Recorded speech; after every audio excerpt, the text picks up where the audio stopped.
Voilà pour ce préambule. On va démarrer avec Thomas Galvez qui va nous présenter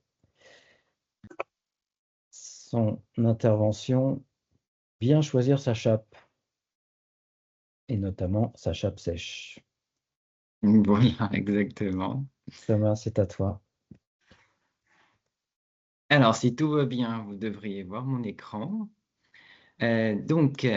Moi, de quoi je vais vous parler? Eh ben, je vais vous parler d'effectivement des différents systèmes de chape et notamment de la chape sèche et surtout très important, puisque c'est demandé, en quoi ces systèmes permettent de répondre à la réglementation environnementale. Parce qu'il n'y a pas d'incompatibilité entre l'acoustique et les réglementations environnementales, notamment la RE 2020. Donc, petite introduction très simple. Alors, je suppose que vous l'avez tous déjà vu, mais c'est quand même un petit rappel sur les seuils, entre les seuils qu'il y avait par exemple entre 2022 et 2031, un peu ce qui est demandé.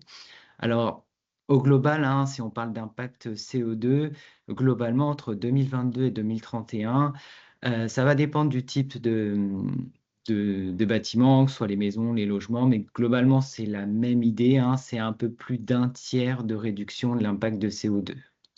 Alors, qu'est-ce que ça veut dire qu'est-ce que demande cette réglementation? Donc, c'est vraiment l'impact global, c'est-à-dire vraiment l'impact CO2 du début jusqu'à la fin, du début jusqu'à la fin du chantier. Ce qui est surtout intéressant, alors c'est écrit petit, mais du coup, je vous le lis, c'est qu'il y a eu une petite modification, c'est que là, on parle d'impact carbone dynamique. Avant, la réglementation, c'était de l'impact carbone statique. Maintenant, c'est de l'impact carbone dynamique. La différence concrètement, c'est qu'en fait, on impacte plus l'émission carbone qui est émise en début du cycle, concrètement, la fabrication. Alors que l'émission de carbone en fin de cycle, elle est moins prise en compte, elle est pondérée de façon, du coup, un peu plus faible. Pourquoi? Deux choses, parce que ça a été considéré qu'il y a quand même une notion d'urgence donc sur la réduction du CO2, donc c'est vraiment le début, notamment la fabrication là, qui a le plus d'impact. Et tout simplement aussi parce qu'en fin de vie du bâtiment, mine de rien, c'est pas tout de suite, on espère, c'est au moins 50 ans la durée de vie.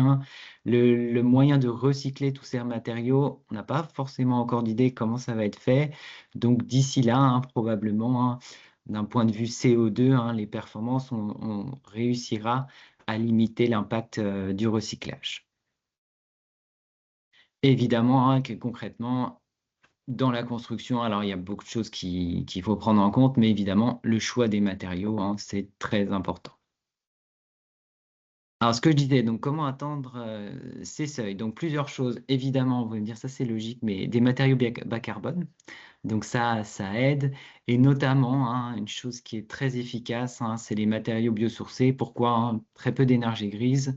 Ça stocke du carbone, donc du carbone biogénique. Et aussi, indépendamment, ça contribue, en fonction du matériau, ça contribue au confort de thé, ce qui est aussi assez logiquement un enjeu. Alors, comment ça fonctionne, cette notion de matériaux biosourcés? Déjà, première chose, qu'est-ce que c'est qu'un matériau biosourcé?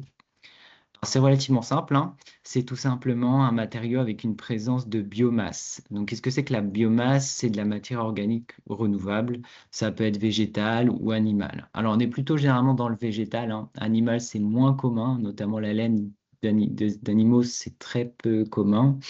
Il y a juste une petite notion, évidemment, la biomasse, oui, sauf la biomasse d'origine fossile. Globalement, le pétrole, même si indirectement c'est de la biomasse aussi, ça fonctionne pas. Cette notion de biosourcé, comme la définition est très générale, et qu'il n'y a pas en fait la problématique, c'est qu'il n'y a pas de minimum. C'est-à-dire, ce que je veux dire, c'est que par là, c'est que vous pouvez avoir un matériau avec 0,001% par exemple de bois, et ça peut être considéré comme du matériau biosourcé. Donc la solution, donc, il y a un organisme qui s'appelle Caribati, qui a mis en place un label, et qui donne le pourcentage de matière biosourcée et qui fait un audit complet pour donner une valeur précise. Alors nous, au Fermacène, on a fait l'audit. Je peux vous dire que c'est rigoureux et long. Il y a vraiment de l'analyse de matière, et c'est quelque chose, voilà. L'intérêt, c'est que ça va permettre vraiment de comparer les matériaux entre eux. Donc ensuite, vous avez aussi donc pas mal de labels qui existent, mais je voulais juste parler d'un qui est relativement important, c'est le label bâtiment biosourcé. Comment ça fonctionne, hein? C'est assez simple, en fait. Vous avez, en fonction de l'usage du bâtiment, hein, vous avez des seuils avec des kilos de carbone minimum à respecter par surface de plancher. Ça complète la réglementation RE 2020 parce que le biosourcé, bah, évidemment, généralement, il y a un lien direct entre biosourcé et bas carbone. C'est pas en tant que tel, c'est pas un label obligatoire, hein, mais c'est quelque chose qui va beaucoup aider et qui peut être mis en valeur. Alors, ce que je disais, donc, pour réussir à obtenir ce label ou respecter les seuils de la RE 2020, il y a énormément de solutions. Ce qu'on va faire, nous, c'est un focus sur les chapes. Donc, comme vous savez, hein, les chapes, il y a différents systèmes de chapes. Vous avez les chapes traditionnelles, les chapes liquides, anhydride, ciment. Vous avez des systèmes de la chape allégée et vous avez les systèmes de chape sèche. Petit comparatif rapide, on va prendre, alors pas toutes les chapes parce que mine de rien, il y en a pas mal, hein, mais on va dire ce qui est relativement commun.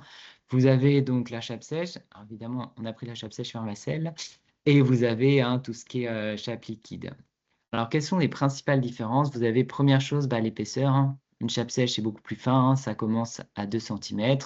Vous avez, comme son nom l'indique, c'est sec, donc il n'y a pas de temps de séchage, ça peut vous faire gagner sur le chantier. Vous avez un traitement acoustique très élevé, on va y revenir. Vous êtes évidemment biosourcé, hein, ce qui permet de répondre aux enjeux qu'on a vus précédemment. Vous êtes très léger. Alors ça aussi, indirectement, hein, ça aide. Pourquoi? Hein, bah, ça aide au niveau du dimensionnement du bâtiment. Si vous avez quelque chose de plus léger, ça veut dire que si vous êtes sur un bâtiment en bois, la structure doit être plus légère, donc indirectement, ça vous fait gagner en impact carbone. Et dernière chose, hein, parce qu'il y a pas mal aussi dans les notions de rénovation, hein, vous avez une chape sèche, hein, comme on l'indique, vous n'avez pas d'humidité et ça évite du coup bah, toutes les contraintes d'humidité. Alors voilà, pour les différents systèmes de chape, alors nous Fermacell, ce qu'on propose, c'est un système de chape sèche. Alors en quoi ça va aider? Donc évidemment, alors évidemment, non, c'est pas, ça n'a rien d'évident. Donc c'est un matériau bas carbone, c'est un matériau biosourcé. Vous allez voir par la suite, on a des solutions acoustiques relativement exhaustives qui permettent, dans la plupart des cas, hein, de répondre aux contraintes. Alors, première chose déjà, qu'est-ce que c'est que la chape sèche? Eh bien, c'est tout simplement ce que vous voyez sur l'image en bas à droite. C'est des plaques qu'on vient mettre au sol et qui remplacent bah, notamment du coup une chape liquide. Alors, il y a deux possibilités. Il y a l'image que vous voyez en bas à droite, chape sèche classique, et aussi, alors ça c'est nouveau, hein, il y a des plaques qui sont rainurées dans lesquelles on peut venir faire passer en fait un tuyau et ça vous fait en même temps, ça permet d'intégrer le plancher chauffant. Cette chape, pour rentrer dans le détail, mais pas trop. Pourquoi est-ce que c'est bas carbone et biosourcé, hein? C'est assez simple, hein, parce que la composition est simple. C'est du gypse, du plâtre en fait, du papier. Du papier, alors recycler, c'est même mieux que ça, hein, c'est revalorisé, hein, parce que nous, on vraiment le réutilise en tant que tel, hein, il n'y a pas de traitement pour en refabriquer. Vous mélangez ces deux éléments, vous rajoutez de l'eau et ça vous fait une plaque. Pas d'autre matière, rien du tout. Alors, ces plaques, il y a différentes versions. Il y a des plaques avec, ce qui va vous intéresser, hein, surtout il y a des plaques avec isolant acoustique. Donc, il y a plusieurs épaisseurs, il y a plusieurs isolants, il y a la fibre de bois, il y a la laine minérale. Et ce que je disais, hein, c'est que ces plaques aussi existent en version rainurée, et ce qui permet de venir intégrer un plancher chauffant directement. Et on garde aussi, hein, les mêmes performances acoustiques. Je vais vous parler effectivement de ce système de plancher chauffant. Pourquoi? Mais parce que c'est innovant dans la mesure où tout simplement ça n'existait pas. Donc l'idée, hein, c'est assez simple, hein. Donc c'est des plaques rainurées. Vous avez des plaques droites et des plaques à plots qui seront plus notamment proches des nourrices, hein. L'avantage en fait, c'est que vous gardez tous les avantages qu'on a vus précédemment de la chape sèche. Et pour 15 mm de plus en termes d'épaisseur, vous pouvez venir intégrer directement votre plancher chauffant. C'est simple, c'est aussi léger.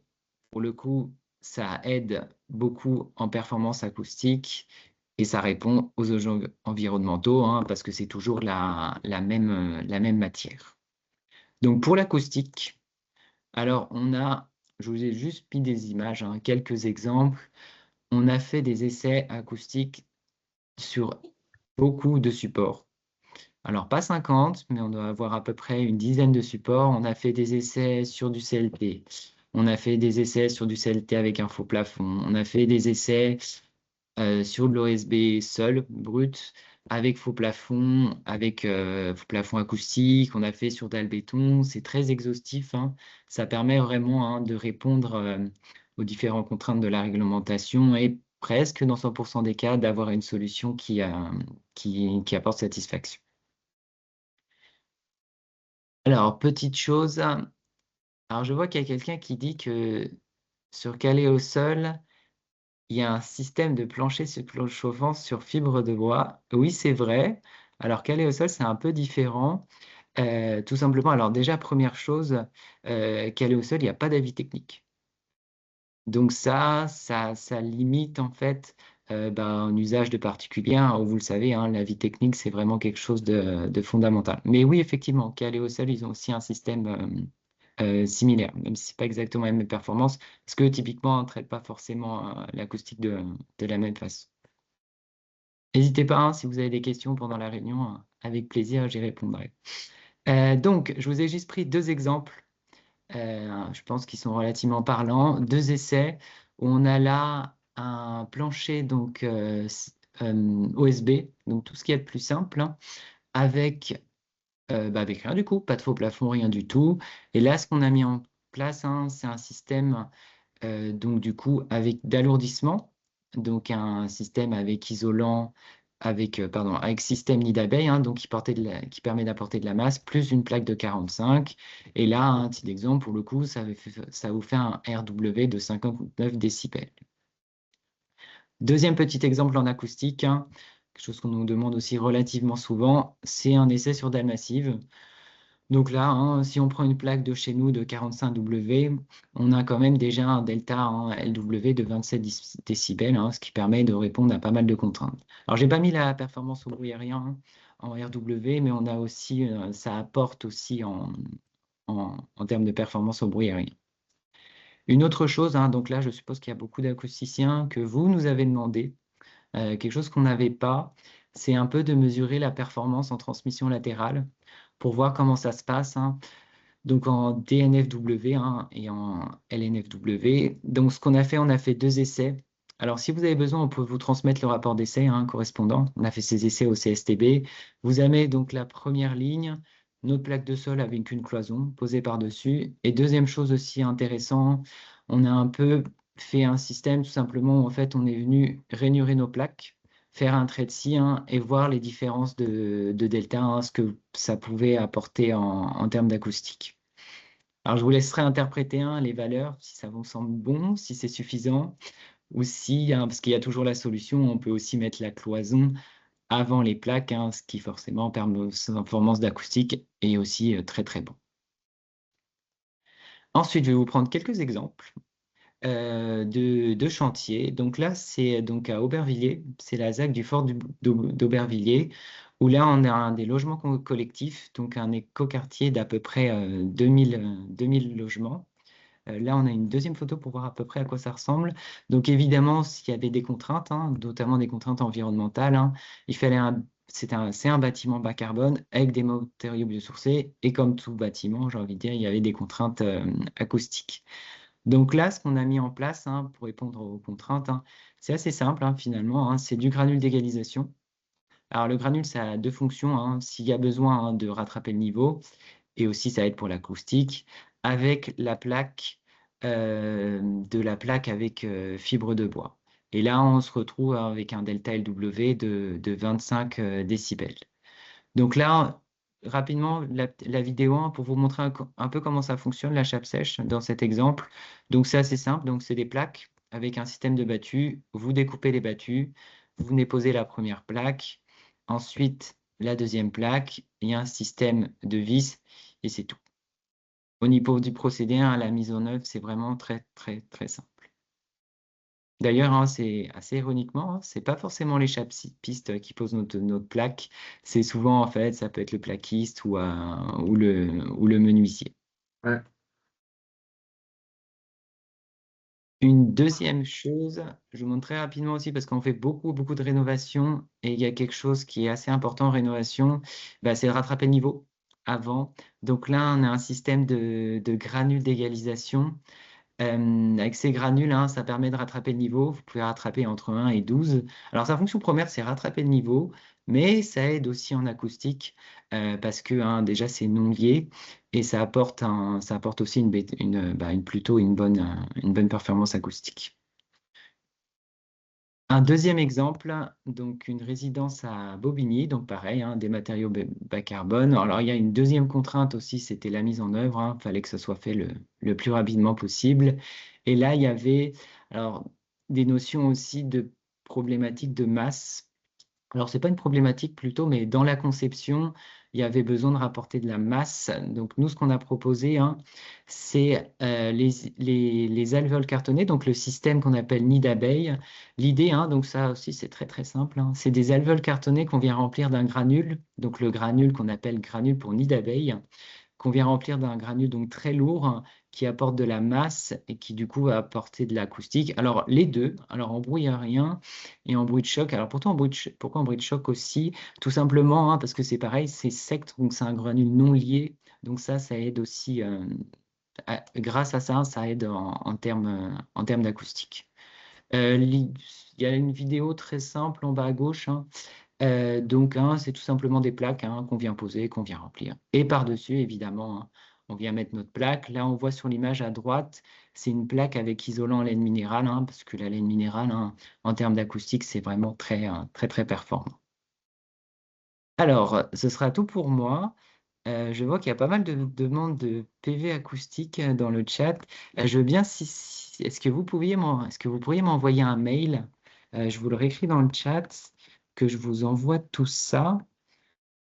Alors, je vous le réécris mon mail. Hop. Et bien voilà, je vous remercie beaucoup. Peut-être que vous avez une question ou une ou des questions. Il y avait une question de Clément Florentin qui demandait si vous avez des PVDC sur plancher bois, CLT ou solive. Oui, on a sur deux supports. Alors, on a CLT brut et on a CLT avec faux plafond. Donc oui, on a ça. On a 5-6 systèmes dans les deux cas qu'on a testés sur ces supports.